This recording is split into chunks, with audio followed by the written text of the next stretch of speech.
রাজশাহীর বাগমারায় বিএনপির ভারপ্রাপ্ত চেয়ারম্যান তারেক রহমান ঘোষিত ৩১ দফা বাস্তবায়নের লক্ষ্যে উঠান বৈঠক অনুষ্ঠিত হয়েছে।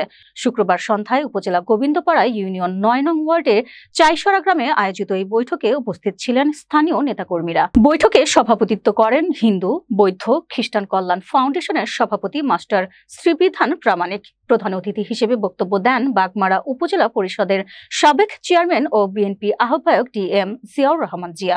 তিনি বলেন, শহীদ প্রেসিডেন্ট জিয়াউর রহমানের নেতৃত্বে দেশে বহুদলীয় গণতন্ত্র প্রতিষ্ঠিত হয়েছে। বেগম খালেদা জিয়া দেশের গণতন্ত্র ও সার্বভৌমত্ব রক্ষায় অসাধারণ ভূমিকা রেখেছেন।